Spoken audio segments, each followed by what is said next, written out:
you think Samsung was doing crazy things with their phone, then you may have missed what Vivo was doing in the past month. You have probably seen this phone floating around the internet, the Vivo X50 Pro. Well, the phone had a pretty revolutionary camera system which they call a gimbal stabilization system. So the camera sensor itself would move around in a much more pronounced way than a traditional optical image stabilization, which would allow the camera to have crazy smooth video that no other phone could compete with.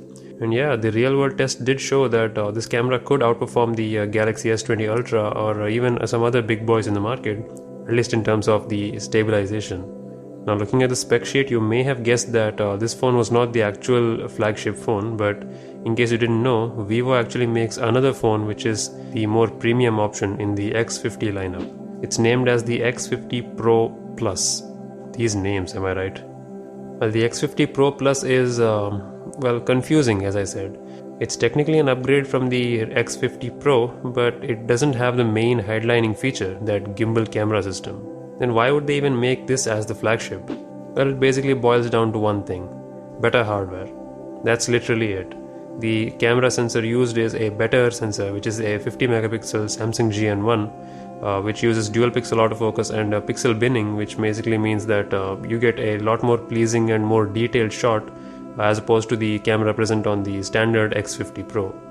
The ultra-wide and the depth sensor have also been upgraded to a 13 megapixel sensor from an 8 megapixel one, and even the periscope zoom camera can now do 5x optical zoom. It still can't quite compete with the still photography camera king, which is the Huawei P40 Pro Plus, but it definitely takes a second place in this premium space. And there are some other notable upgrades, like the display has been bumped up to 120Hz. It's running on the latest Snapdragon 865 Plus platform, etc, etc. But what I'm most excited for is the direction that Vivo has taken up with these things. See, the camera sensor used here is manufactured by Samsung. Mainstream brands like Samsung, LG and other companies, they are capable of making incredible hardware. But the problem is they are too sensitive about their brand name, and they won't really include these experimental new things right on their phone. They'll sell it to the third parties first and make some money out of that, observe how it performs in real life, and then if it's actually good, they'll implement it on their own devices. That's why you see this radical new hardware coming up on other company phones than the phones of the manufacturer itself. Samsung has pretty much admitted that the GN1 sensor, which is used in the X50 Pro Plus, is better than the ones it's using right now for its flagships. So in a way, they are allowing other companies to produce better cameras than their own flagship series. Of course, like I said, they are looking to get the experimental data from this at the expense of another company's name. So if this phone is successful, then they'll go ahead with this camera series, and if this phone fails, well, they have nothing to lose. But I really want to applaud Vivo for their efforts here. Usually these overkill cameras are the move taken by Oppo, but it's nice to see Vivo experimenting with that as well. They were the first to bring up the in-display fingerprint sensors and stuff, if you remember. And now, looking at how well their new gimbal stabilization system is working, I'm really hoping to see the system applied in other camera sensors like a Pixel. Can you imagine that? A Pixel camera software with a gimbal stabilized hardware? That would be awesome. I'm really looking forward to that.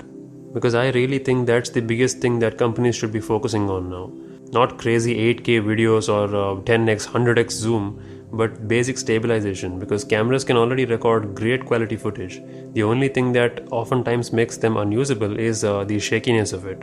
Sure, optical image stabilization works great for general indoor handheld situations, but if you're using your phone on a vehicle on a bumpy road, then yeah, pretty much the footage will look like garbage. But something like this system could revolutionize the mobile videography world altogether.